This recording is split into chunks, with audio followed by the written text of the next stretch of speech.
Welcome to Season 3 of the M-W Tactical Podcast. Sit back and enjoy the conversations of the mad scientist and myself as we discuss the sport of shooting, goals, training, and everyday life.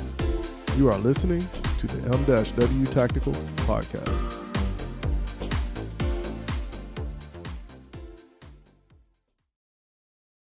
All right, good people. I want to thank everybody for once again joining us on another week of the M-W Tactical Podcast. This week's show is sponsored by Amick Guns.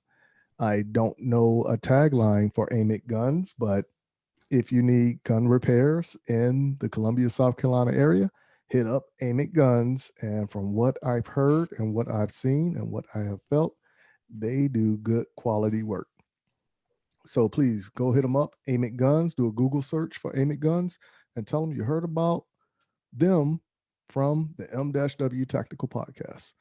For people who are listening abroad, Canada, China, England, Kuwait, everywhere outside the United States, thank you again for listening to the M-W Tactical Podcast.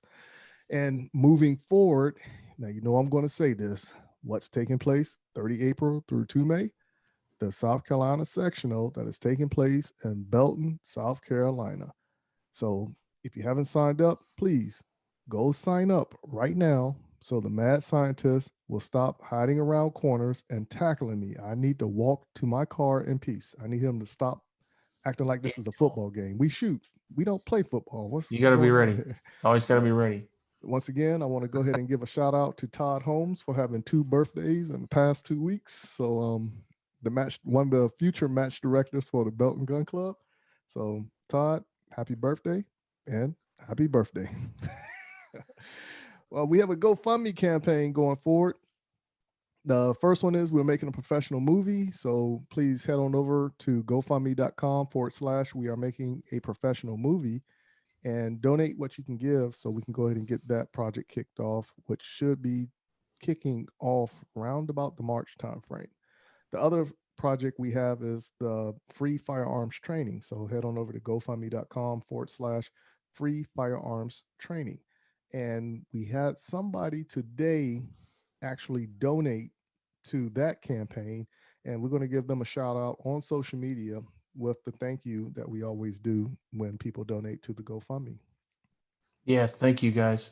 Yes, so please head on over people there need and give what you can give and help us out, whereas we're doing a nationwide push to get people educated in firearms training. So please help us out so we can help others out and we can actually show the politicians like education is the most important aspect of pushing forward when it comes to collecting up ourselves. All right, so without further ado, bringing in the lady of M-W Tactical, the one I say is mean, but everybody declares she is the nicest thing on the planet, but she is evil to me. When the camera is off, the evilness comes out. So without further ado, Coach B. What's going on for you, B? Hi, Michael. Hi, Dave. What's the Going on, Coach B? Yeah, how was your week? Oh, it's been good. Yeah, so what made your week good? Let's put it like that. Work hasn't been busy. It's been easy. Work hasn't been busy. So let's talk about that bucket of peppermints that you're holding out on. What? What are you talking about? Yeah, see, you just told on yourself. See what I'm saying, everybody? She mean to me. You got peppermints today. Only because I had to talk it up. Yeah, so to let everybody know what we're talking about, when I was a kid, my grandmother got me liking these soft peppermints. So it's the big peppermints, but they're soft. Yeah. My grandmother, I had those too, man. Man, I called that. Must have been a grandma thing. Man, I was like, that's the old people candy. So if you're addicted to it and you like them as much as I do, you must be officially old. You might be old. Yeah, so kind of old and crunchy. Yeah, that's what I'm saying. So the little assistant, she walks around saying like, "Daddy, you're old and crunchy." So I was like, what do you know about old and crunchy? What is old and crunchy? Give me a definition. Yeah. So outside of that, what else been going on for you? Not much. Yeah, like I noticed that the input you put in on the matchbook, so that's going to be the new hotness, I think, to set the standard in the industry. So the far as- matchbook was released this weekend. Yes, it past was. weekend. So I want to get Coach B's perspective on it, but let's talk about that after we bring in the mad scientists here. Okay. All right. So as y'all know, this is my buddy, the mechanic, the therapist, the scientist, so to say. He turns wrenches. He fixes equipment. He says gun butter gives you all A's, but I don't know what's happening. Well, then again, this weekend I did get all A's, but I was using the gun cleaner. So What? yeah. No. You must have had some residue left over. But without further ado, my man, my buddy, the co-hostess with the mostest, Dave. What's going on, Dave? What's going on, Mike? I got a new background. Hey, I noticed. YouTubers. I noticed. So And I noticed when I sit up like this, it says gun butt. I might need to adjust the banner I have in the background there. yeah, Gun you butt. might just have to turn the angle on it. So, because now you about to be the butt of all jokes. Gun butt. Well, rim shot there. No, this is one of the banners that was going to be hanging up on the. Hold on. Gun You butter said rim station. shot. You said rim shot. Yeah, right there. Anyway, I got my banner in. Yeah. One of my gun butter banners, gun butt banners. Yeah. So now when we was talking about planning it out and doing like the Photoshop and everything, did it turn out how you thought it was or not? So while I got two of them, one with a different image, and they're close. Okay. I like this one. I do like this one better, and I do have to agree with Coach B that the other one that's not pictured here was not as good of a photo for a banner. This one is much better. I do like this one a lot. It just I had a little section of the G that ended up getting cut off there. Right. On the side. It had some sizing trouble, and honestly, I got tired of messing with it, so I just let it go. You can see the whole majority of the letter, so it's okay. Yeah, like I said, it looks good from the point that I'm looking at. I like I it. don't I think like this anyone one. would notice. Like I'm sitting here looking at it and I can't tell. Like Well, I just said anything or noticed. it's not bad. It's only I noticed it because I worked on trying to size this thing for like Right. 3 days and was messing around with it and had trouble with it. Yeah, like I said, I like it. Yeah, it looks good Mhm. though. Yeah. So now is that the mesh one? Did you get two Yeah, meshes or one? I mesh did. one? Both of them are the mesh. Oh, okay. Well, I'm curious to see what the other one looked like also. But It's it looks good though. this one's better. I like this one better. Nice. That's I all kind of thought it counts. would anyway, but I don't know. I wanted something a little different. It was the image from the USPSA magazine, which I thought was kind of cool. I just Right. wanted to do something with it, but I'll make a couple more later. We get some better photos and make a better banner. There you go, right there. So Another get gun people butt banner. Gun butt. get people to see the gun butt banner and put a picture in front of it. Just put your head in front of the tur, so it's just gun butt. Gun butt. But how was your week outside of getting the new banner? Busy, man. Been super busy at work, and I don't know what happened to my snooze button on my alarm clock this morning. I just wanted to sleep for like another 10 minutes. So I hit the snooze button and I woke up an hour and a half later. And it was a bad start to the morning. Missed my dry fire. Oh man, that's not a good day. Rushing to get out of the house. That's not a good day. Well, don't feel bad. Coach B actually called me this morning around about 7:30. And it took me about 15, 20 minutes to get out of bed. I had to go get the wheels aligned, on the truck. But but it was hard for me to get out of bed this morning. And then even when I got there, I was reading my book. So I went through about 3 chapters when I was there at the place getting my tires aligned.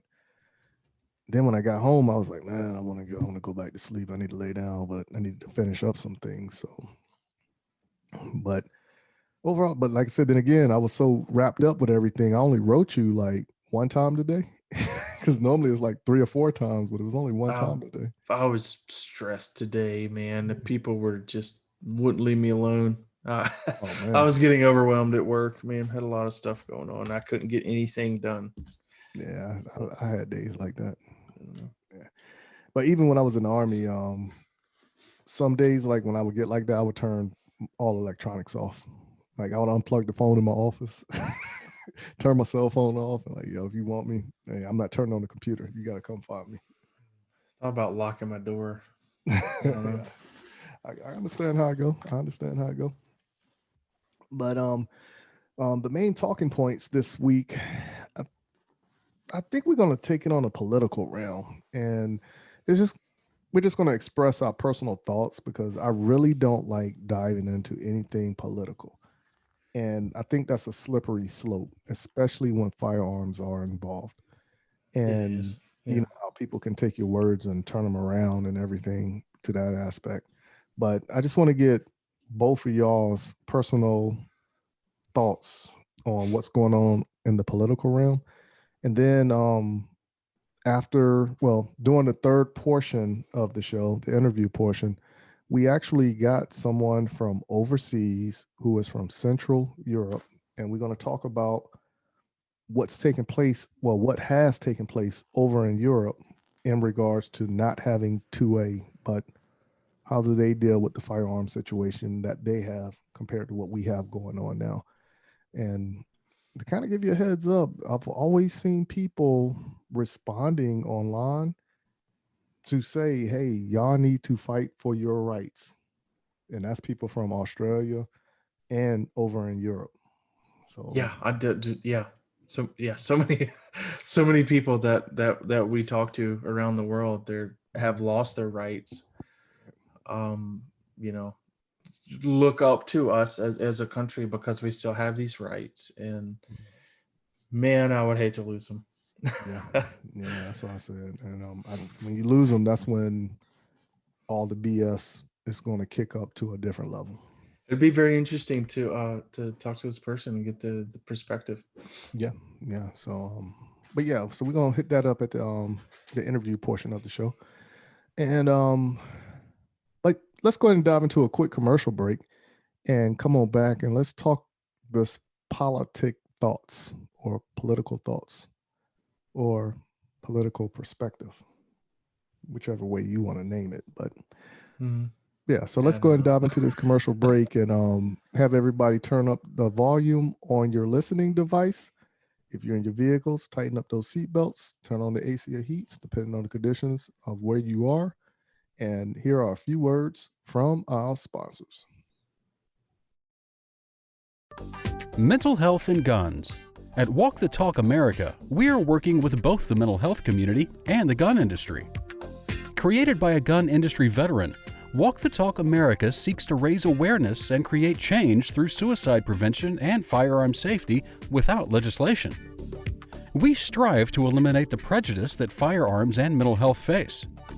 For more information and to support Walk the Talk America, please visit walkthetalkamerica.org. JM4 Tactical has developed a state-of-the-art polymer holster that will quickly become your go-to holster. With high-quality Herman oak leather, securely sewn to the interior of the molded outer bolt-on shell, your draw becomes silent and no more scratches up and down your firearm. When seconds count, you can rest assured that you will have the upper hand when you need it most. Whether you carry open or concealed, the Relic holster is available in 4 different models, fitting over hundreds of different style guns. The new reliable, easy, light, individual carry holster by JM4 Tactical. Order your Relic today at jm4tactical.com.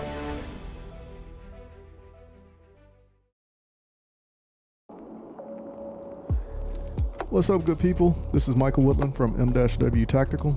This is Coach B from M-W Tactical. And we are asking for your help with 2 Gofundme campaigns that we have started. The first one is we are making a professional movie, and it's going to be about our day-to-day life within the sport of shooting. Details about this campaign can be found by visiting gofundme.com/we are making a professional movie. The second campaign, we are asking for you to donate to give financial assistance for those who cannot financially get the training they deserve. Remember, there are a lot of first-time gun owners out there, and I am asking for everyone in the gun industry to come together and make our community stronger. For more details, visit gofundme.com/free firearms training. Remember how important training is to keep everyone informed and safe. Good people, thank you for sitting through that commercial break, and we're over here making butt jokes about the gun butt that was just taking place. But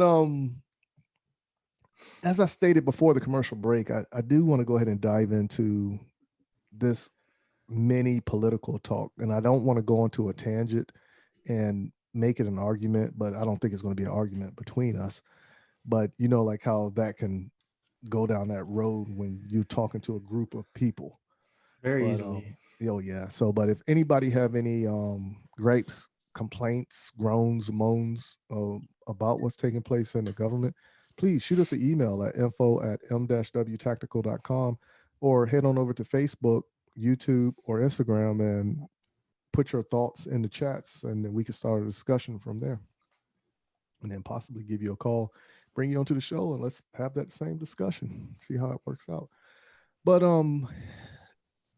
last week I came across a couple talking points that the president is trying to put a couple things into place, avoiding the House and the Senate and just using executive orders. So what's your take on that there, Dave? Man, he's already just about used up all the executive orders that he can, I think, hasn't he? Like his first week of presidency. I don't know, man. It doesn't seem like in our country that is how you rule or run a country. Maybe it is how you rule. Maybe if you're, a dictator, ruler kind of person, maybe that's what you would do. But we have, we not here. That's, you have people, you get people's input on it. You have votes. You do what the people wants. Executive order doesn't allow any of that to happen. Well, money is one of the things that's the root of evil, and I believe that's what took place with the whole thing, starting with the NRA. Somebody saw, heard, or found out, oh, you got paid more than me? Okay, I'm going back to the source. Hey, you need to pay me some more. No, that's what we agreed on. That's what you signed, however that takes place. Oh, well, if you don't give me more, I'm going to do this. Well, I got this contract, or this is what we agreed on, so you need to do what you need to do. Money. Yeah, so I think that's what actually ended up taking place. I could be wrong. I don't know. I hadn't talked to nobody about that or anything. I'm just speculating off of stuff that I read. But what's your ideas, thoughts, or anything that's taken place that you've heard or read, what is stated from the president? Honestly, I haven't really seen a whole lot. I haven't been paying attention to the news. I know there was something about the Supreme Court, and I know Dave had mentioned that. I can't remember what it was, but that was supposed to be happening soon or talking about.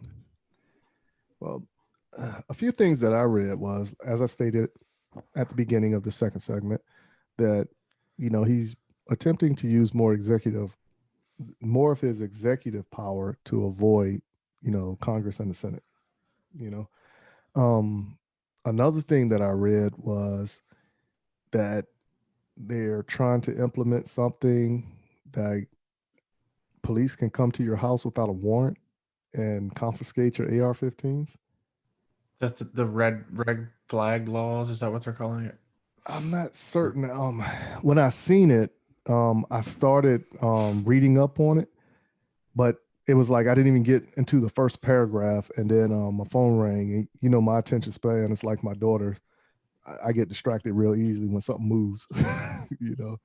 But it was like disturbing when I seen that, you know. Yeah, it's very disturbing. Yeah, it is. So So you have to have a warrant to Wow. go into somebody's home. yeah, but this portion right here that I'm reading, it says that the U.S. Supreme Court on Wednesday will hear oral arguments in Kanagala versus Strom, a case that could have sweeping consequences for policing, due process, and mental health, with the Biden administration and Attorney General from 9 states urging the High Court to uphold warrantless gun confiscation. Hmm. That's scary. It's missing some details there, but that broad view of it is scary. Yeah. Warrantless gun confiscation. You would have to be a brave police officer to do some of that stuff, man. I wouldn't want to be in that position. Well, you got to remember too, a couple years ago, that same talk this was around about the time frame Bill Clinton was in office, I think it was. Yeah. And that same talk was being brought up. And then it was a lot of police officers saying that they're not willing to do that. No, they don't get paid enough to do that. That's No dangerous. way. Yeah. That's dangerous. And It's very dangerous. there was a couple books that I read, and a lot of countries that wanted to invade America, they were saying that's one of the reasons why they didn't want to, you know, come bring the war to America, is because of the fact that, you know, the citizens have so many firearms, right? We So have now you're more fighting firearms two wars. than any other country. Yeah. Yeah. So I was like, that's valid points, but like I said, at the same time, how do you juggle that? And but the thing is, once again, are you overstepping the boundary? I kind of get the maybe the idea of wanting to do something. You know, it's always been I don't know, mental health issues are always get blamed for a lot of the gun violence and stuff, and then the gun violence gets blamed on gun owners and just gun ownership in general, and then you know, I don't know. I see the desire to do something with respect to mental health and gun ownership, but I don't know that warrantless gun confiscation is the right approach for that. I think there is definitely, I don't know what the better approach is, but there is certainly a better approach, and that's going to just lead to more violence, and nobody wants that. What's your thoughts? I agree with you guys. That's not how it's supposed to be here. I mean, yeah, I know, right? it's just not the way it's supposed to be. Yeah. So let me ask you this. So let's say let's go back to when did Sandy Hook happen? Is it 08? I don't know. I don't remember now. Okay, so let's take it back to Sandy Hook, and let's just happen to say, well, let's not even say Sandy Hook. Let's say every school shooting that's taken place. 2012, I guess. Okay. So every school shooting that's taken place, that person got caught who did the shooting. And I'm gonna start with you, Coach B. Do you believe we would be in the position we in today with the talk of firearms if everybody that was involved in a school shooting got prosecuted to the fullest extent of the law?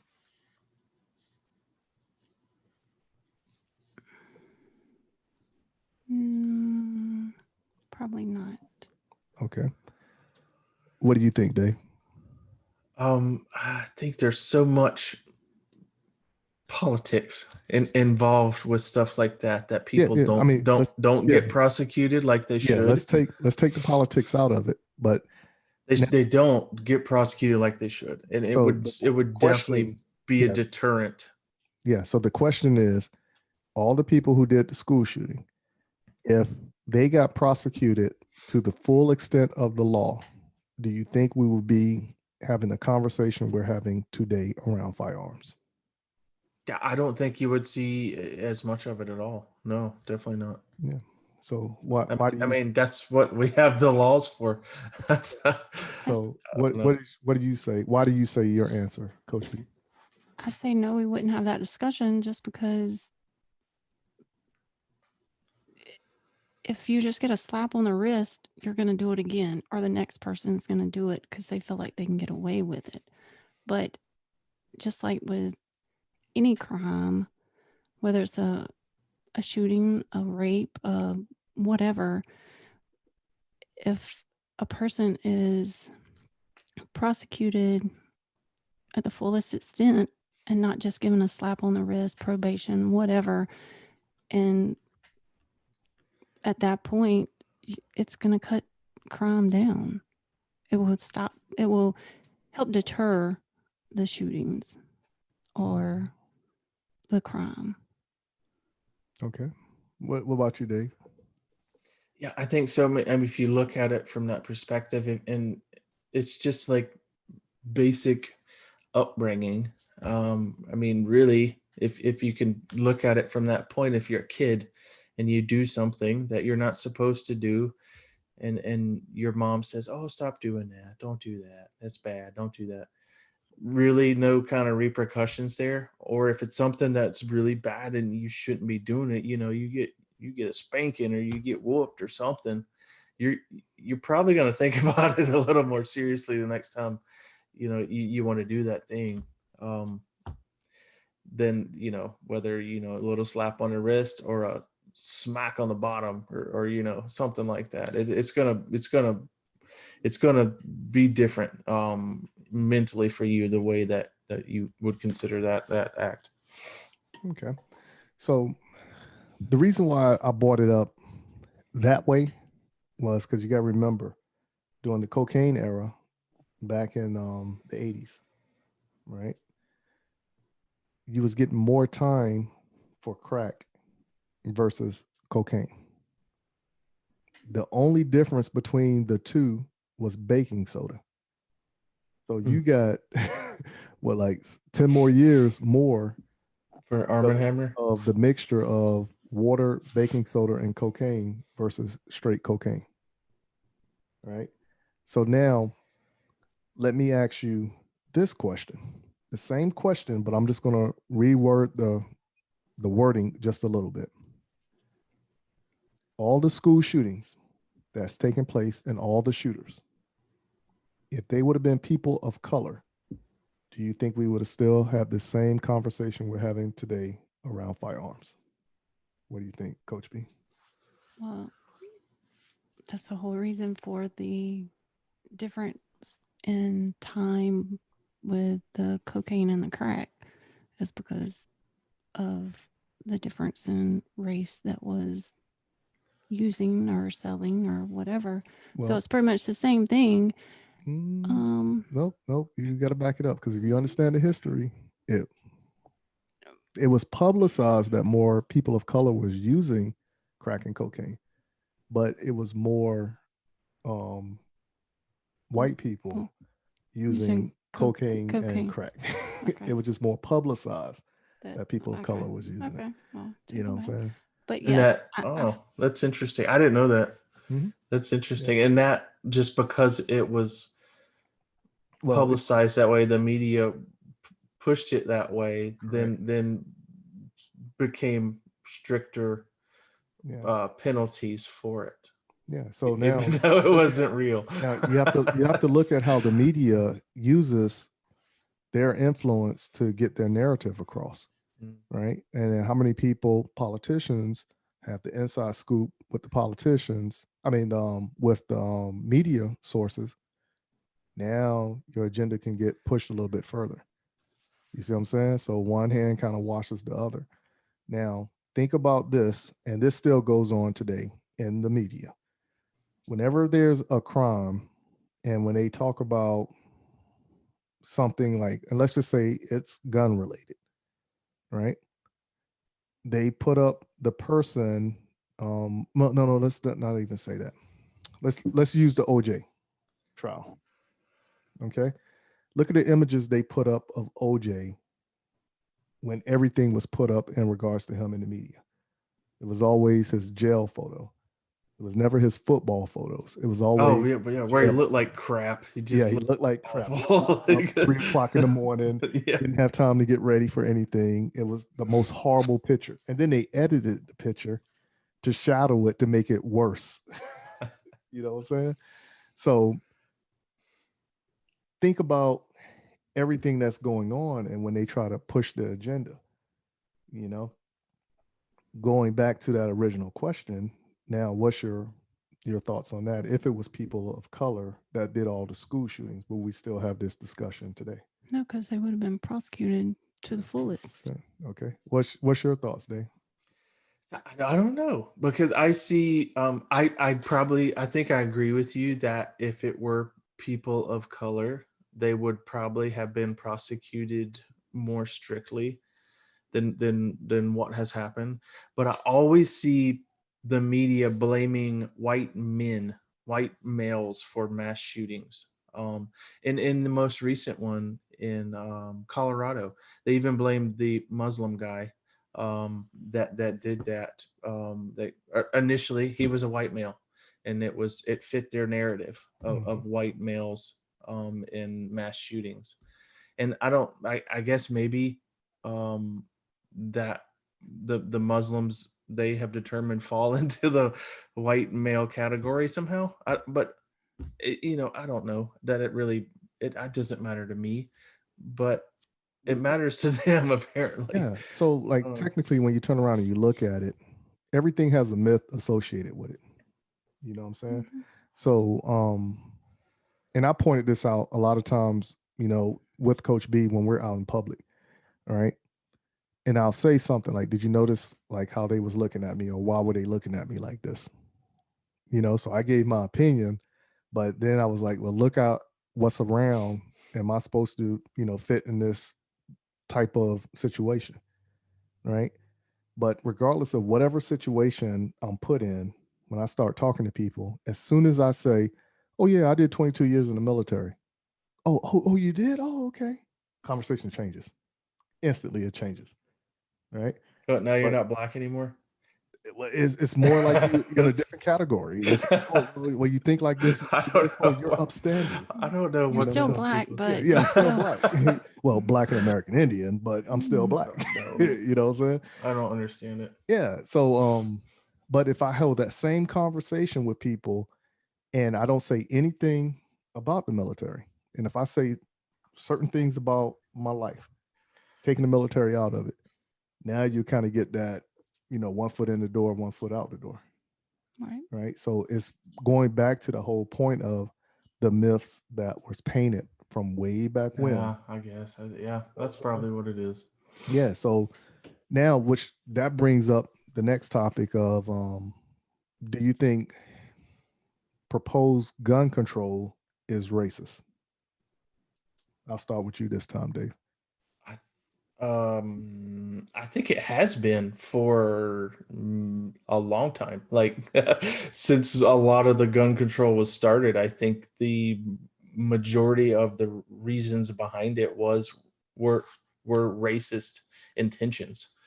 I know a lot of it was meant to keep firearms out of the hands of the lower income people, which at the time in the 50s and 60s were generally considered African Americans at that time. And I really haven't looked into a lot of what Biden is proposing now to know whether there are racist intents with that or not, but I wouldn't doubt it, because he was probably one of the guys in the 50s and 60s that was proposing the same thing. So, I don't know. I've been trying to avoid a lot of the propaganda, that the news is spreading this year, but I wouldn't doubt it. I wouldn't doubt it one bit. Well, you don't even got to go back to the 50s with Biden. You can go back to the 90s. He was the one that actually put forth that crime bill that incarcerated a bunch of people, especially people of color, with the revolving door into the prison systems. Which one was that? The crime bill from the 90s. What was that? Was it 96? It was, they had the, gosh, what was it? There was some kind of like random search bill or something that they could do. Well, each state, they can bring forth their own laws and like they can justify it, but the whole thing was just throwing people in prisons. You see what I'm saying? Which caused the revolving door aspect. But that plan was targeted more for people who lived in the inner city who didn't really have much of anything. You know what I'm saying? So now you're already dealing with a group of people living in the area, whereas jobs are not relevant and education is not really relevant because of the fact if I'm going to school and if I'm living with one parent, because of how Section 8 is designed and everything, whereas the father can't live in the house in order for the mom to receive the money, now that's not enough money to live like a glamorous life. But then when you turn around and you look at it, I might have to drop out of school to help my mom pay the bills just so we can have food on the table and hot and cold air and hot and cold water. You see what I'm saying? So it's a chain effect that they're making the problem, but they're not, doing a real solution for it. No. You know what I'm saying? But Solution at all. Yeah, but before I give my thoughts on that, do you think, Coach B, that gun control is racist? Yes. Okay, so why do you say that? Pretty much same reason Dave had said.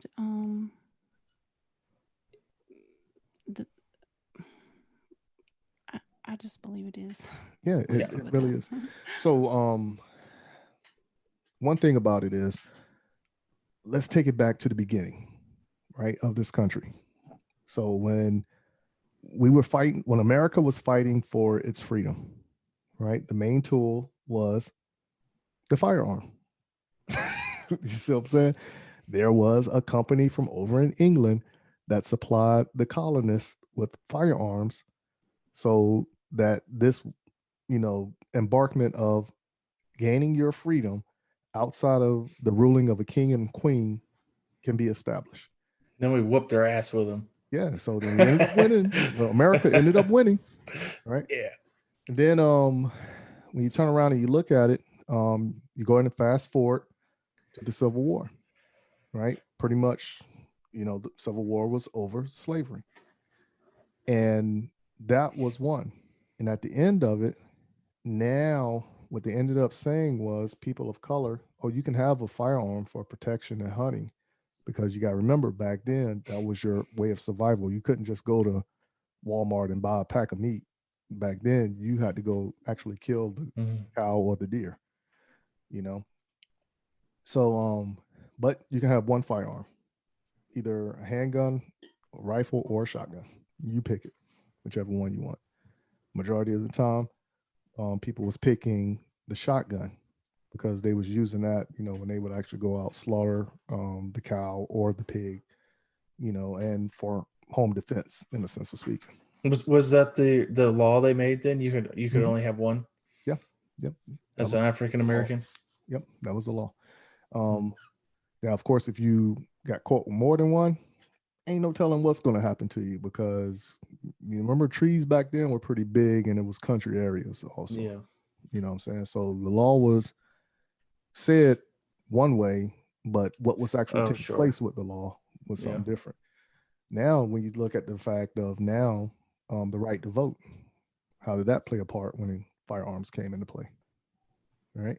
Even when you go through history and you start looking at everything, it's so lopsided. But the firearm, even when we say it today, like, oh yeah, if a female gets a firearm, it levels the fighting field, the playing field. Right? It's the same thing back then. Right? But why would you want one side lopsided at a disadvantage, whereas another side can just come in and just mollywop everybody? Yeah. You see what I'm saying? So now when you turn around and you look at it, I've always said this. The new racism is going to be your education and your money. That's going to be the new racism. You know what I'm saying? So if you don't have don't live within a certain class, now you're going to get shunned by a certain group of people. Right? And that's pretty much where we're going, because people are not into politics like the government is designed for everybody to be associated with. Yeah. You know? So the downside of that is the more people we get more worried about what's going on Instagram or who's saying what on Facebook, politicians are over here just doing whatever they want to put into place. And then before you know it, like, when did that law get passed? You know, because when the government was first started, that was the Facebook activity back then. So whenever you would open up newspaper, they would talk about whatever. And then you'll see the people go down to the courthouse and they'll voice their opinions and get the debate started in the streets. Right. And then, like I said, the community was more active into their communities because those decisions was going to affect the way you live. Yep. Now, the way we look at it in our society is, I'm not worried about it. They'll take care of it. And then when it doesn't go your way, and be like, whoa, hold on. When did this happen? Oh yeah. Well, under you this weren't paying Patriot attention. Act that was signed that you didn't vote for, now they have the right to listen in on your cell phones, or they get to look in your camera on the computer, and there's nothing you can do about it, right? All your rights are going to get infringed. But when you turn around and you look at it, this is why you always hear people, especially me, saying you have to get involved in politics. Make the representatives that are elected into office work. You contact them, voice your opinion. You make them work. Okay, look, how about this? I came up with this idea. What do you think about this, and how can it be implemented? XYZ. If it's something worthwhile, they might contact you and say, hey, give us a rundown or your thoughts. Or come on up here to my office. Let's talk about this. That might be the start of something. You know? So what's your take on that there, Coach B? I agree. You do a lot of agreeing. No, I'm just saying, what's your opinion? There's no right or wrong answer. No, I know. I just have not been into the whole politics, so I guess I'm part of the problem. Well, no. I mean, no, I'm not saying it like that. I'm just saying that, like, I guess haven't been involved, but it is necessary. It is important to get involved and to well, I think take action. The main reason why so I want to find out what's going on, I want to get active with stuff on the political realm, is because it was always pushed to me, but I understood the importance of where it came from where I grew up at. Right. Now that I have a child, now it's even more important to me. Right. Like, that's how it resonates in my mind, you know, because I can easily be like, well, my life is what it is. They got to deal with that. Mm-hmm. But even when you turn around and you look at it, when it's time to take away from something, that generation is going to be our generation that's being taken away from. Whereas now it's going to end up that trickle effect. Right. It's going to affect everybody, but it might hit me harder. Whereas, okay, I need more assistance with X, Y, or Z. Mm-hmm. You see what I'm saying? So what's your take on that there, Dave? Man, it does kind of, I'm a father now. My son's 14 years old, and it, 14 years ago, I didn't even consider this, but it sickens me now to think about if my child lost the right to be able to defend himself. Really, with a firearm. I mean, because that is the best way to defend yourself. Right. And what about if your child lost the right to vote, but they didn't get a felony charge? Yeah. What about education? It's, these are all our civil rights. I think Right. they're all about the same. I mean, it is terrible to think about the possibility of our children, losing those rights, and you could easily neglect it.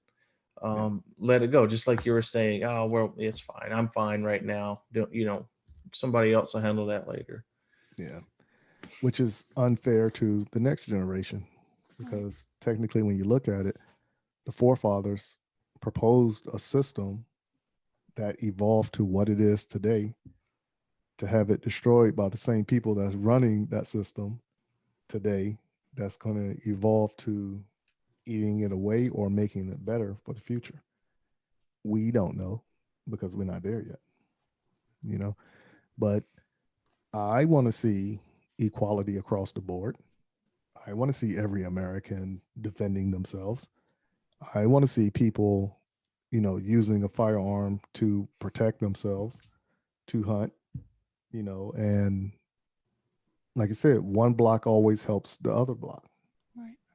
So I want to see the fairness across the board, but I don't want to see any rights get infringed upon either. But like you said, I believe we all are deserving to life, liberty, and the pursuit of happiness. That's our country. It's No, that's supposed to be the country. It is supposed to That's be our supposed to be country. the country. Yes. Because the powers to be are still using laws to suppress, certain people, depending on the situation of what's going on. And I'm not just saying people of color. It all depends on what's going on and where you are, whatever region in the country you're in. Oh, sure. So it's one of those measures, whereas, as we already stated beforehand, you got to get active. You have to get active in order to make change happen. So that's my take on it. That's my rant. But I do believe gun control is racist. And there was something, whereas Ted Cruz actually made mention of that. He said it. It was like an article, and I didn't even read the article, but it had his picture and it had the tagline that politicians in favor of gun control is stating that gun control is racist. Right? Yeah, I mean it has been forever. Yeah, but now I can actually say this. I have a few friends that are activists. I mean, like, legitly, I can call them right now and I can ask them, when was the first time you said gun control is racist? And I guarantee you they will be like, at the beginning of my journey on social media, which was started like 8 years ago. That was the first time I said it. Yeah. You know what I'm saying? And then when it was being said, a lot of people was like, I don't know. But then when you start educating people, now it makes more sense. Right. And then when you look at the tactics that are being used today to actually get an agenda across, I mean, come on now. Well, Yeah. Are we hurting or helping? Which one is it? So that's my take on it. So what else y'all want to talk about? We talked about this possible Supreme Court case.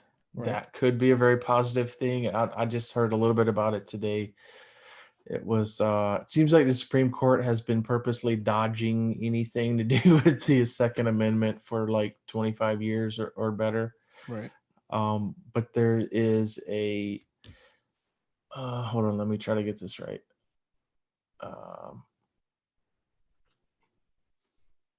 So there's a petition to, hold on, let me see, where is this? I had it pulled up and I lost it.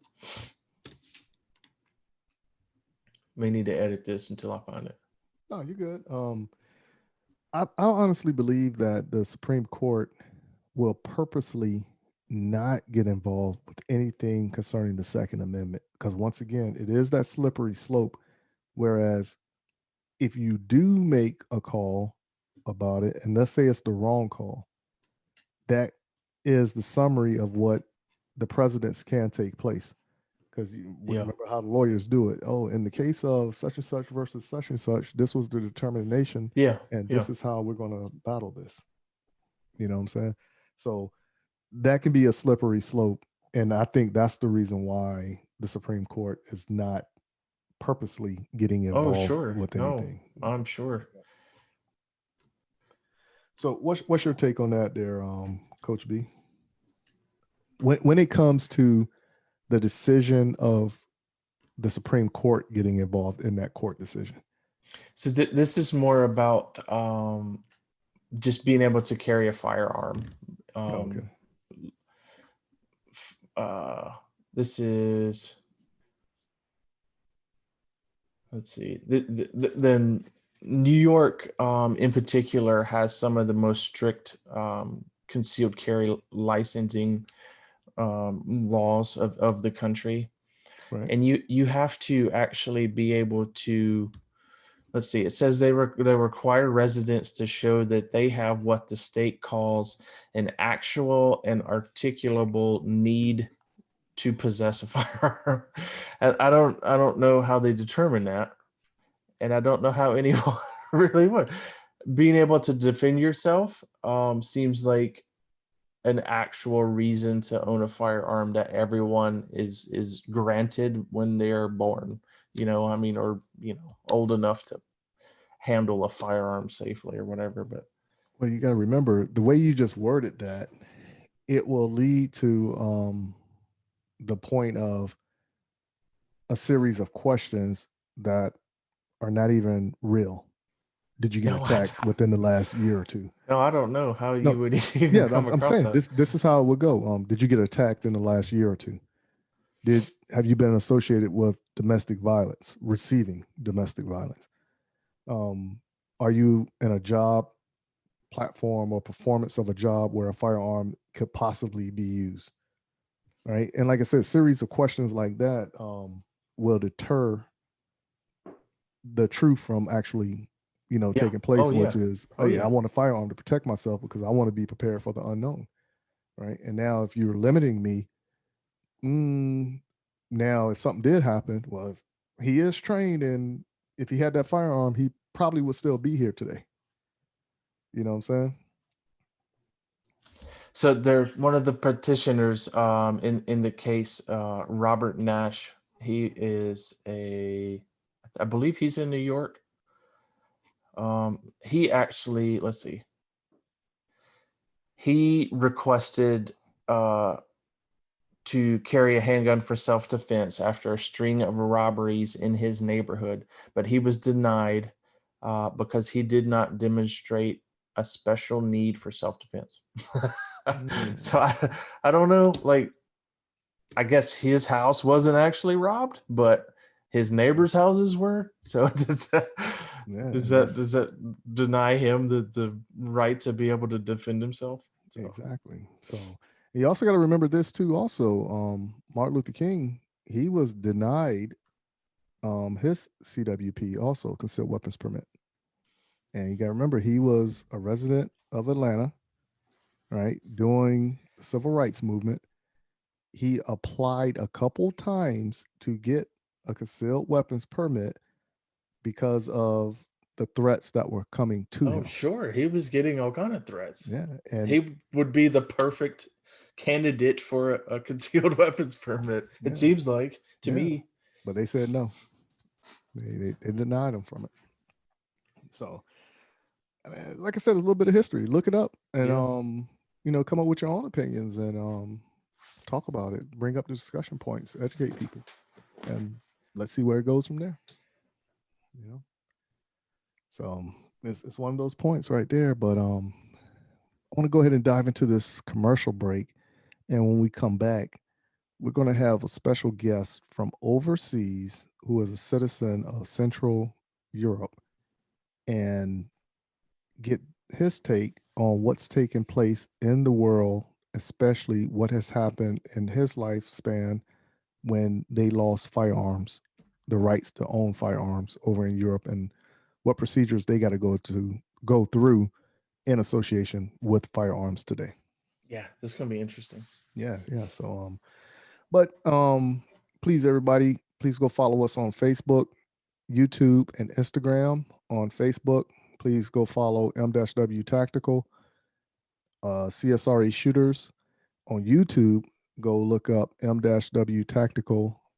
On YouTube, look up Dave Lyell, and I'm saying it enunciating because people put extra letters in this guy's name. They do. Right? Even- So just whatever. Lyle, Lyell. Right? So when I enunciate it, I'm saying it on purpose to help you remember it. So Dave Lyell. On Instagram, go look up at M_W Tactical and at CSRA Shooters. And let's keep this conversation going. But for everybody else who already follows us and you're not punching in the keypads right now, tighten up those seat belts, put on your sunglasses, get a sip of water or lemonade, whatever you prefer. And here are a few words from our sponsors. Hi, this is Jesse Harrison, and you're listening to the M-W Tactical Podcast.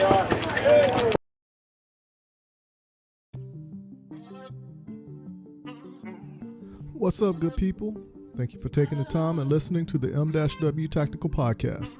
Please go visit the M-W Tactical store at www.m-wtactical.com/store and help support our efforts by purchasing a shirt or two.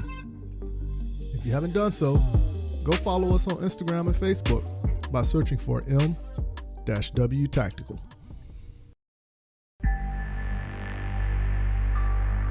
The gun cleaners. Our solvent is, I think, second to none. Our lube is second to none. Our lube's heavier than water, which is just a huge thing. People don't really put a lot of thought into that, just how huge that is to have on your gun, especially with concealed carry. The gun cleaners. Oh, yeah, most definitely. You know, you're going to sweat a lot of the other lubes off. With ours, it'll stay there. The gun cleaners. And maintaining the quality of the process, the quality of the end result is another, and you guys are able to do both with the process that you have there. Order your supply of the lube and the solvent at www.theguncleaners.com. Are you in the market to purchase your first or next firearm, but find the atmosphere of a gun store intimidating, crowded, or uninviting? There's a way for you to purchase the gun you want while avoiding the crowds, the gruff salesmen, and the marked up prices that come with a brick and mortar gun store. The process is called a transfer, where the purchase is made at an online store and sent to a federally licensed middleman called an FFL, who processes the paperwork and background check for a firearm purchase. CAE Transfers is the FFL with the lowest transfer cost in the Midlands at only $20 or $15 with the presentation of a South Carolina concealed weapons permit and $10 for repeat customers. If you live in Columbia, South Carolina or its surrounding areas, choose CAE Transfers as your FFL during checkout and let me help you complete your online gun purchase. You can find and follow CAE Transfers online at Facebook, Twitter, and Instagram using @CAE Transfers. Thank you for your business, and I look forward to seeing you soon. I'm Jason Pratt, Masterclass USPSA shooter, owner of Brass Monkey Bullets. If you're interested in competition bullets, visit www.brassmonkeybulletsllc.com or call me at 423-967-1063. For more information, my email is brassmonkeybulletsllc@gmail.com. Thank you.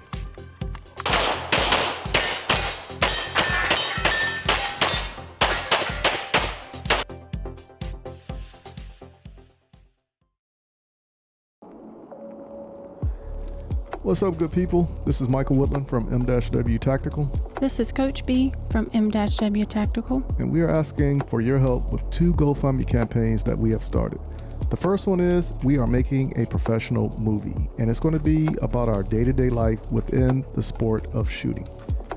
Details about this campaign can be found by visiting gofundme.com/we are making a professional movie. The second campaign, we are asking for you to donate to give financial assistance for those who cannot financially get the training they deserve. Remember, there are a lot of first-time gun owners out there, and I am asking for everyone in the gun industry to come together and make our community stronger. For more details, visit gofundme.com/free firearms training. Remember how important training is to keep everyone informed and safe. Hey, good people. We're back at it again, and thank you for sitting through that commercial break. And I have someone from overseas who is willing to talk about how 2A is over in Europe compared to how it is here in America.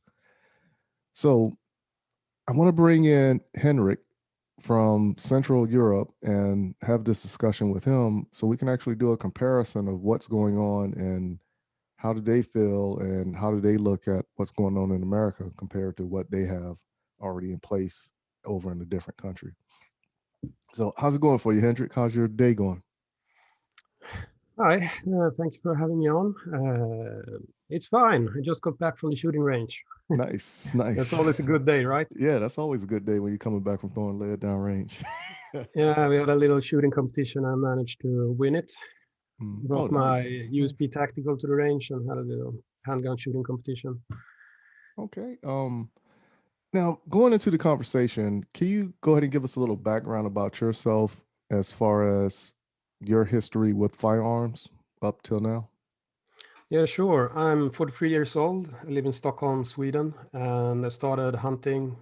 My first time shooting a firearm was when I was 5 years old. My father handed me a shotgun, and I got a very bruised shoulder after that, as you do. But I've been hunting all my life. I started sport shooting early 2000s, something like that. Got my first AR-15 in like year 2000 or something. Or 2010, probably.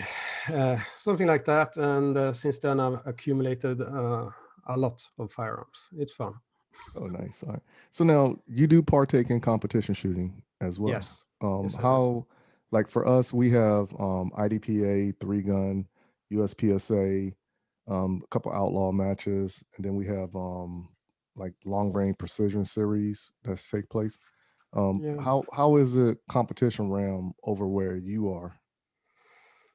So most sport shooting in Sweden is modeled after the Swiss variant, which is it started as a voluntary defense organization for the country, and so the shooting sports were like field shooting. I think you have comparable shooting sports in the US where you use service rifles, often using open sights, irons. Mm-hmm. That's most of the shooting. But since the last 10 years, IPSC IPSC has grown in popularity. And now long-range shooting, the last like 4 or 5 years, long-range shooting has been very popularized. So fortunately, we have a lot of good shooting ranges in Sweden. Just 20 minutes outside of Stockholm, I can do like 1.5 kilometers long-range shooting, steel targets, for example. So that's fun. There's a lot of sport shooting in Sweden. It's growing really fast. So Okay. it's same all over Europe, basically. I think it's actually the United States impacting with all the media from YouTube and all that. That's so people know about sport shooting in another way. But the culture is totally different, I guess. There's really no self-defense shooting at all. If someone were to say that I want a firearm for self-defense in Sweden, they would be denied. And if they already had licenses, they would come and pick them up. For real? Oh, wow. Yeah. So basically what you're saying is like whenever you go buy a firearm, basically it's for hunting or sport recreation reasons. Yeah, or collecting.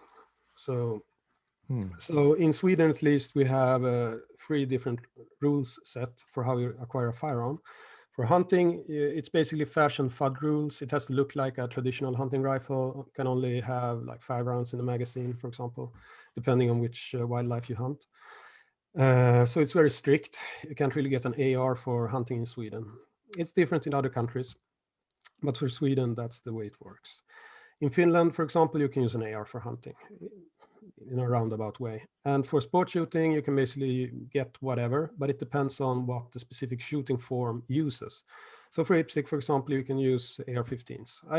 I started my own shooting clubs. I'm a chairman of a shooting club in Stockholm. We're about 130 people. So I just made up my own rule book and said, we can have whatever we want, and then we got it. So that's possible, of course. So we shoot with AKS 74U. So I shot that one today. there's a lot of differences regarding things like that. So for example, an AKS-74U in the United States, you usually can't have the original Tula receiver, for example. You get it chopped down as a parts kit, I guess. Mhm. This is an original one. We just picked out the autoseer and then started shooting. Oh, wow. Okay. So the rules are very different. For example, the third pinhole in an AK, that's very no in the US, I guess. Same with the autoseer pin in an AR lower. I can buy as many M16 lowers as I want because they're really cheap, and then just not put in an autoseer and use them, because that's not a controlled part. The upper and barrel and the bolt is the controlled part. See, So it's very backwards different. here. Yeah, that's difference here, because for us, the lower receiver is considered serialized.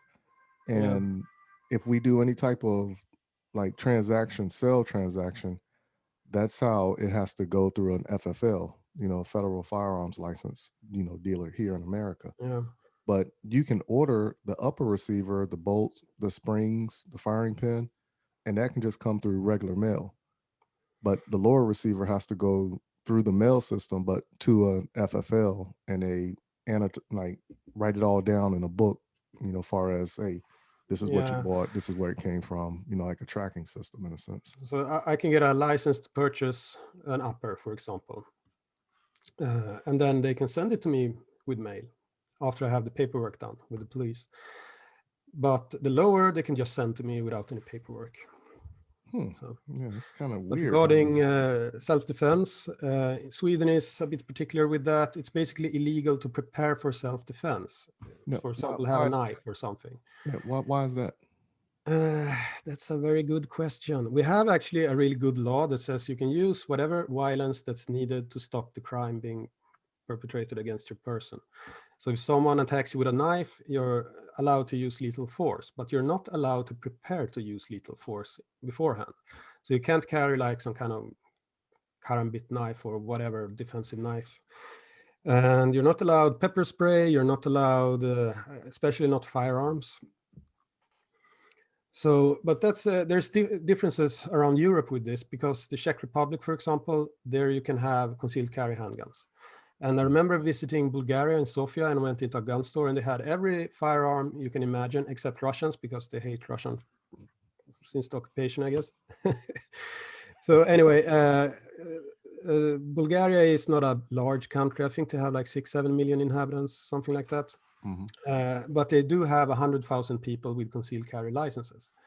So even if you go into this upscale hunting store with really expensive shotguns, half of the store is still going to be concealed carry handguns.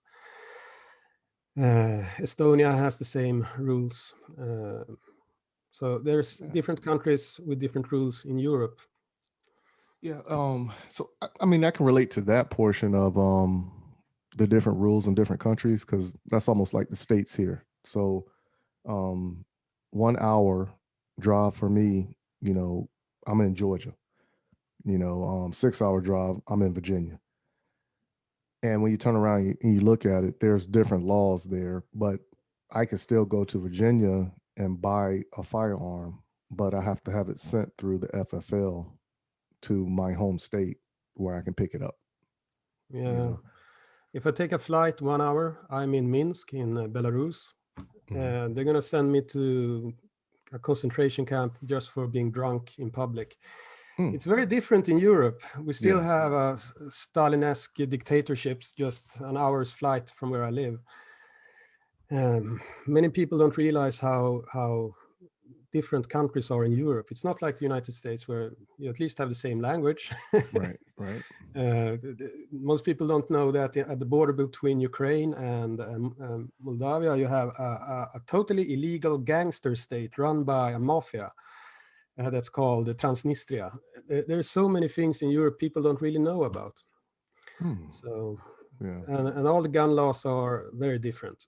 So in the European Union, gun laws are regulated using something called the Firearms Directive. And then all the different states need to implement that in the local law. So that's the lowest bar for this. Sweden hasn't implemented this yet because we have a very good lobby organization. basically a real grassroots organization. There is no overarching organization. We're just tens of thousands of people organizing through social media and just starting to write the parliamentarians whenever they try to do stupid shit. And it actually works fairly good. So we managed to stop all the magazine bans and all that. They tried like 5 times last year to ban regular capacity magazines. Right. Have not succeeded yet. We'll see how that goes. Yeah, that is kind of scary when you start doing stuff like that, because that right there is just opening the door to doing something else crazy, you know, as well. And not sure if I need to say it, but registration leads to confiscation. So it's just sooner or later that's going to happen. We're just trying to fight it for as long as possible. Perhaps we can push it forward a generation or two, but sooner or later it's going to get confiscated, because if you give up any right, you're never getting it back. Basically. Exactly. That's the short version of that. So each new rule is just another burden on the gun owner's shoulders, and it's basically the liberty of everyone. Because the lowest hanging fruit on the tree of liberty is gun rights. It is that simple. So when those go, everything else follows. Yeah, that's very true. Now, let me ask you this one. When you walk into the firearm store to purchase a firearm, how long is the process from start to finish? It depends really. So it depends on which way you're trying to buy it. So if you're going to buy for hunting purposes, it's usually quite fast. So in Sweden, I can have 6 different rifles for hunting purposes. So if I have 1 slot left, I can just go into the store and say, I want to buy this, send in the paperwork to the police, and then pick it up when they're done with the paperwork. It can take, depending on where you live in Sweden, it can take anything from 1 week to 16 weeks. Depending on how busy the police is. So in Stockholm, it's 16 weeks because that's where people live in Sweden. If it's a sport shooting firearm, say you want to buy an AR-15 or an AK or something, you pick it out, do the same procedure, but then it's extra paperwork because you have to be part of a shooting club, and the shooting club has to send in some paperwork as well. So extra paperwork. And if you are a firearms collector, you can buy whatever you want, and then you send in, you have to motivate why you want this specific firearm. So I'm collecting this little thing. I'm interested in this technical thing or whatever. So that's why I want this obscure firearm. But for collecting purposes, there's no rules on what you can own in Sweden, at least. I know people who own like the 80 millimeter grenade rocket propelled grenade launchers, anti-aircraft guns, 14.5 times 140 millimeter KPVs, anything you can imagine, all full auto. And we're part of a firearms collecting group in Sweden called SVEVAP. And the police generally don't like giving out licenses for that stuff, but it is technically possible, which is the best kind of possible, I guess, because it's possible to get those stuff. And I know people who has them. I only have one machine gun myself. It's a Swedish K, because we have this shooting sport where we use Swedish Ks, or the M45B, as it's called in Sweden. It's an open bolt submachine gun from after the Second World War. It's a really good one, but it doesn't have a fire selector, so it can only fire full auto. But when we're competing, we try to fire just 1 shot at a time. So you have to jerk your trigger finger to not fire full auto. It's a little bit silly, but it is what it is.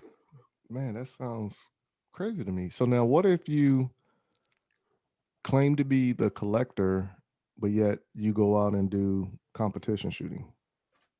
Well, is that like some type of technicality in there? Yeah, you're not allowed to fire firearms you have for a collector's purpose, because that's not why you bought them.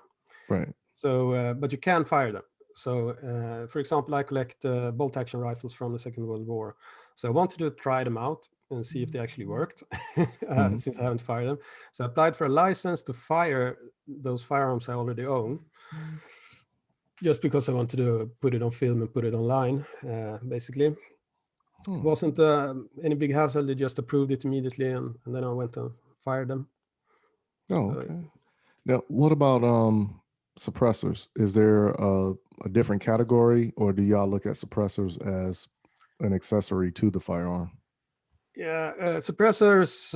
I think I own 10 suppressors myself. I just tested I chopped off the barrel of my Remington 870 today, just so it ended just after the magazine tube, and then put a shotgun suppressor on it. Super nice. Suppressors, I try to nag everyone to use suppressors because I have a bad case of tinnitus. Suppressors, most people use them. It's a bit harder to get people to use them on AR-15s and stuff like that because they want muzzle brakes to control the recoil and all that stuff. But it's very easy. You can compare it to shell issue because you're still gonna have a license in Sweden at least. In Norway, you just go and buy one as any kind of accessory. Finland, pretty much the same. In Sweden, we do need a license for them. Not many places in Europe has it that way. In Switzerland, you can get a suppressor. It's not that hard, but you're gonna have to jump through a few hoops. But mostly Northern Europe, Scandinavia uses suppressors all the time. In Great Britain, of course, as well. Right. Now, when you go do your suppressor, how is that process? Is it just like buying a firearm, whereas you'll get it that pretty much within that 1 to 16 weeks? Yeah, exactly. Just send in a piece of paper. I want a suppressor, get it stamped, get it back, and pick up my suppressor. Yeah. So now here in America, the process is you got to pay for the suppressor, and then you got to pay a $200 tax stamp to get that suppressor. All right. So it's just like whatever you're paying plus $200, but it can take almost up to 2 years before you get it. But yet, when I go get a firearm, I can go into the store, purchase the firearm, and leave with it possibly that same day, unless something comes back in the background check. And then they'll tell you whatever that time period is, up to 7 days before you get it back. Yeah, that's ridiculous. Yeah, it is. And it's almost like sounds backwards how it is compared to how we look at it, Yeah, suppressors shouldn't be regulated at all. It's just a tube with some baffles in it. Like for a a 22 muffler. long rifle, you can make your own suppressor with a Coke can and a piece of tape or something. It's very, very silly. It's a safety device. It's like the seat belts in your car, but for your ears when shooting. Right. So everyone should use a suppressor. I'm very much a proponent for suppressors. I suppress everything, and I make my own subsonic rounds. I really like the 300 Blackout caliber, for example. I got an Air Precision 8-inch AR-15, which I put a suppressor on, and I make my own. I cast my own 230 grain bullets for it, and then just powder coat them, make them subsonic. Excellent precision, super fun to shoot. You don't need any hearing protection at all. It's just the springs from the buffer tube that's loud when shooting it. Very fun. Yeah. And So suppressing 22 long rifle, that's the most fun you can have with a firearm, where you won't go broke immediately. yeah, we had a Senate hearing in regards to suppressors here in America, and it was close to getting passed, but then something happened. I really can't remember exactly what took place, but Yeah, the Hearing Protection Act, wasn't it? That shooting in Las Vegas? yeah, it was like one of the shootings that took place. But everybody that was, debating it, they was referencing a movie. And then when they brought in actual people to testify about it, it was, hey, this is nothing more than to preserve your hearing. It saves the environment. And they was even comparing it to the muffler on a vehicle, which technically that's what it is. All it is a muffler in a sense of speaking. Isn't it part of the same patent back in the day from Maxim or something? Yeah. But yeah, most people don't know if you want to fire a rifle and still have some kinetic energy, you can't go subsonic. And if you're supersonic, it's not hearing safe, basically. So 223, for example, it's always gonna break the sound barrier. So it's gonna travel 1,000 feet per second. It's going to be at least 120, 130 decibels. And people don't have a frame of reference for decibels, but it's a logarithmic curve. So each, I think it's, if you increase it 2 times, the experienced volume will double. So 130 decibels, that's like a jet engine taking off is 120. Right. So, and impulse sounds is very dangerous because the little hairs in your ear, which picks up the sound, they can bend and then press against the nerve. That's one way you can get tinnitus. And so I went to the doctor a lot for my tinnitus, and we have this. You can't really do anything about it. You're out of luck. When it happens, yeah. So we had this group of people with different levels of issues, and one of the worst affected people, next meeting he didn't show up. So I asked the doctors, where did he go? Well, he committed suicide because it was so bad for him. Basically someone drilling into his head 24/7. So I'm extremely afraid of that happening to me. So I wear in-ear plugs, I wear over-ear plugs, and a suppressor. Because I don't want it to get any worse. So it is a real health concern. Yeah, I just started shooting with inner earplugs and the shell over it as well, for that reason. But I had tinnitus from going over to Iraq as well. Yeah, I can imagine. Well, yeah. So now we have Coach B on the show, and she's going to ask a series of questions as well. Hey, I guess one of my questions is, how has it affected the crime rate, I guess, over there with the ban?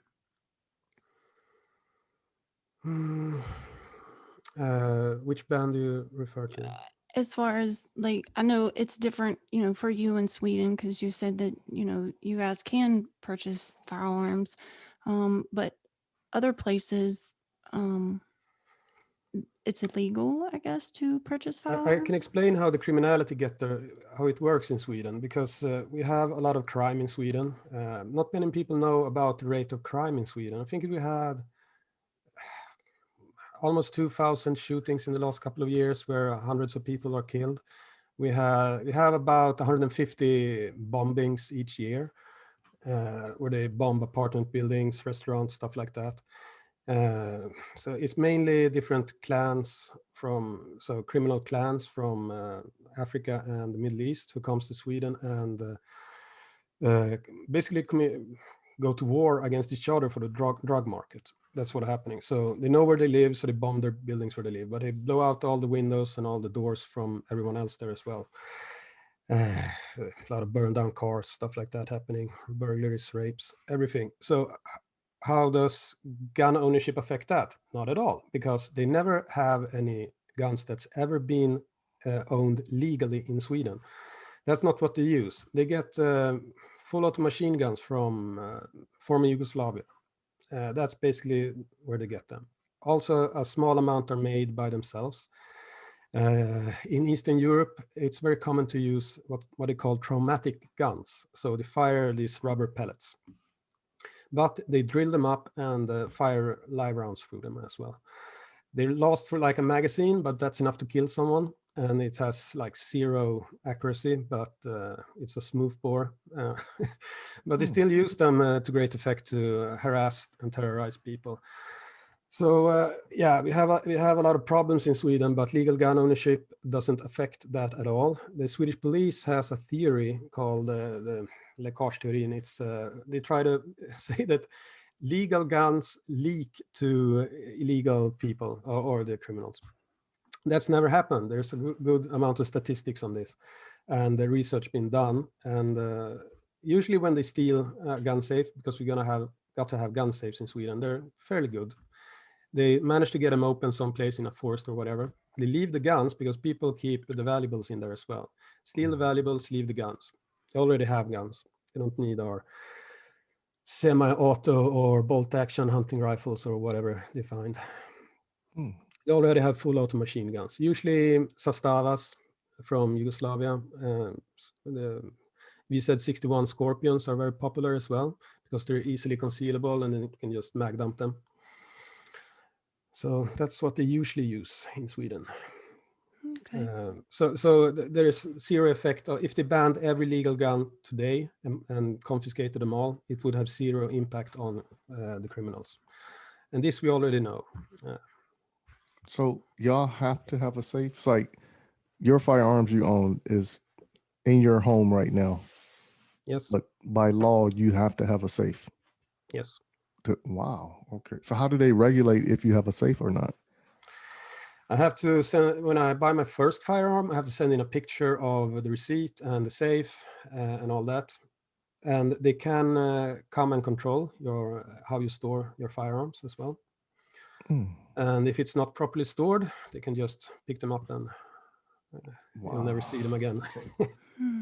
That sounds like a slippery slope. Like I'm just thinking about what we have going on here in America, and that sounds really like a slippery slope. Yeah, it is. It is, but it has actually helped with thefts of firearms.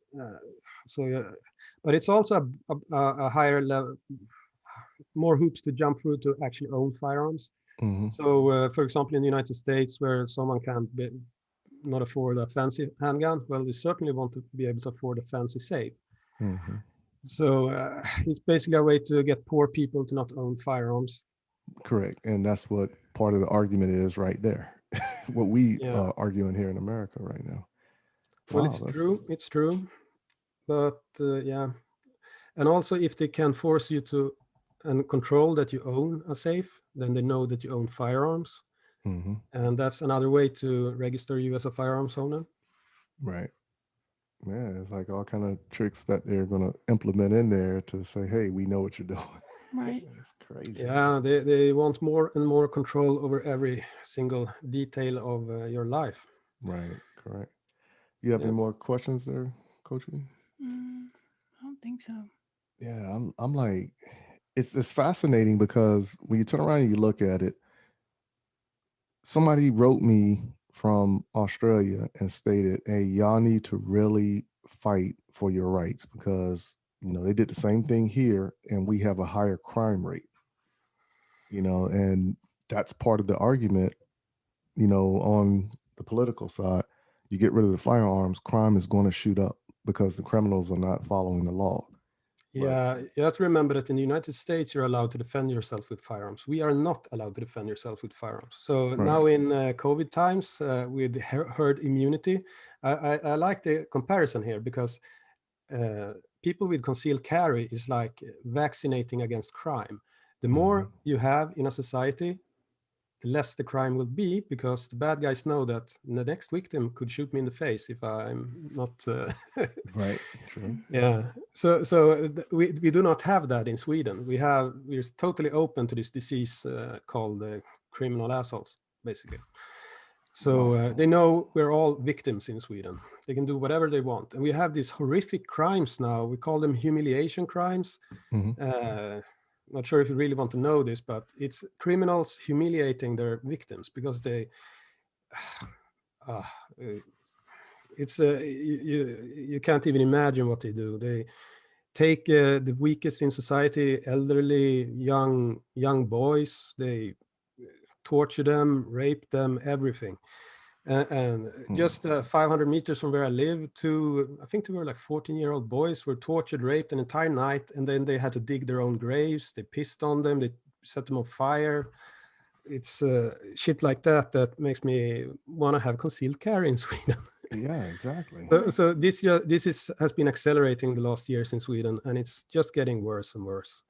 So we're never going to get concealed carry in Sweden, but I don't know what the solution is either. It would be nice to be able to defend myself, though. Yeah, that's frustrating when you turn around and you look at it like, okay, the answer is education, training, and, you know, the rehearsed practice. But when you start taking the education and the tool out of the equation, it makes the situation more challenging, you know, overall, you know, so it's very disturbing when you look at it from that standpoint. Yeah, well, if you remove concealed carry, you can look to Sweden and see where the end of that path will lead you, unfortunately.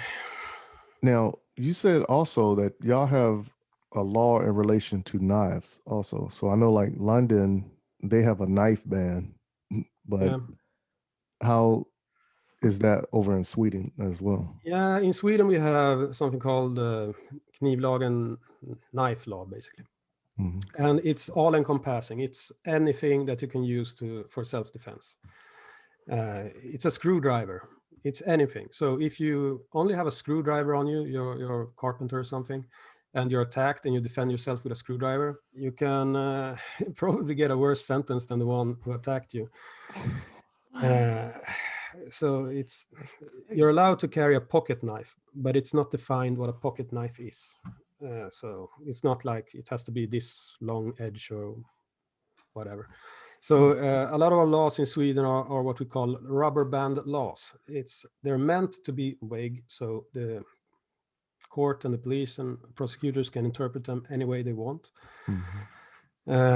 So the Swedish legal system is not very good. Let's just call it that. We don't have a jury system. We have a system where politically appointed, basically political commissars sit in judgment of you.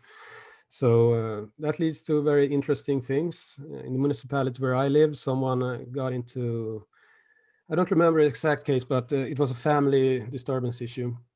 But some wife got beaten up by her husband. And the husband got set free because for some reason, there were Muslims in the Muslim politicians, and they decided to use Sharia law.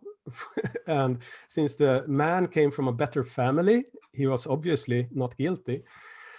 So shit like that can happen in Sweden. So I'm not really that confident in the legal system here, because we have politicians who judge us, not actual jury system or anything like that.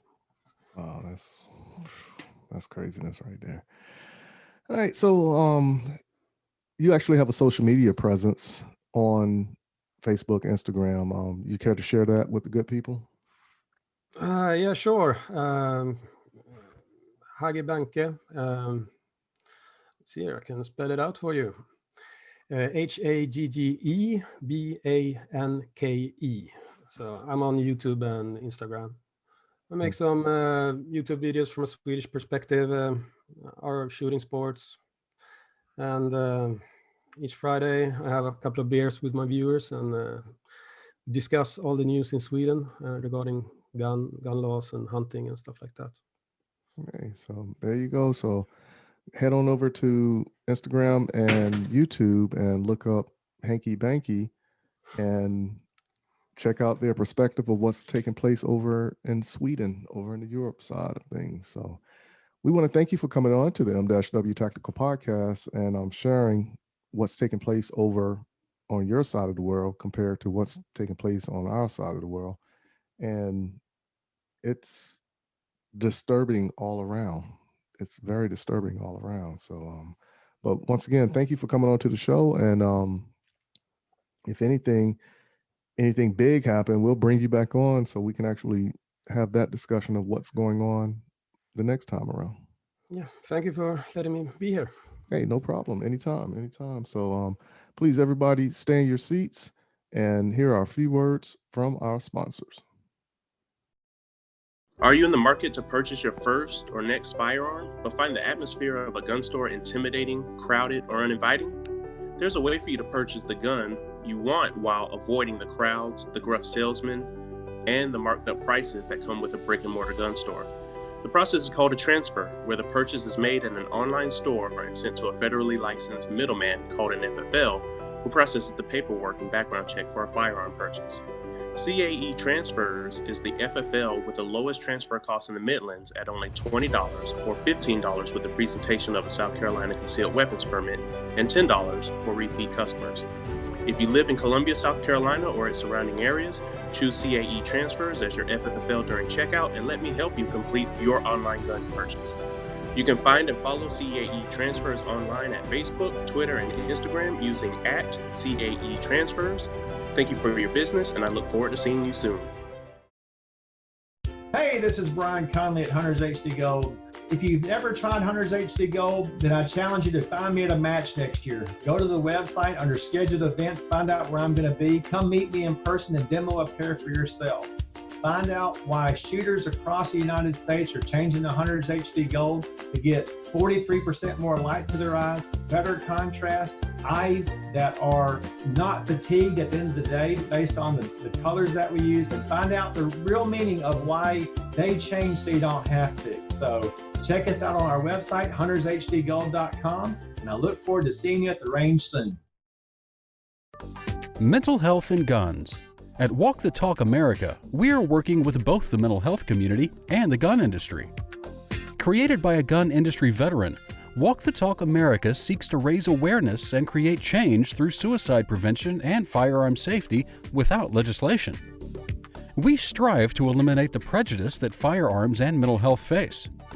For more information and to support Walk the Talk America, please visit walkthetalkamerica.org. The gun cleaners. Our solvent is, I think, second to none. Our lube is second to none. Our lube's heavier than water, which is just a huge thing. People don't really put a lot of thought into that, just how huge that is to have on your gun, especially with concealed carry. The gun cleaners. Oh, yeah, most definitely. You know, you're going to sweat a lot of the other lubes off. With ours, it'll stay there. The gun cleaners. And maintaining the quality of the process, the quality of the end result is another, and you guys are able to do both with the process that you have there. Order your supply of the lube and the solvent at www.theguncleaners.com. Thank you for taking the time to hang out with us on the M-W Tactical Podcast. Remember, a new podcast comes out every Tuesday. If you can't wait for Tuesday, go listen to past episodes to catch up on what you missed. Make sure you visit www.m-wtactical.com and see what all is offered on the site, where you can even purchase M-W Tactical apparel. But please, go to our Facebook and Instagram page and follow us on our journey in the sport of competition shooting and the realm of the 2A community. Until next week, keep shooting, keep practicing, and have fun.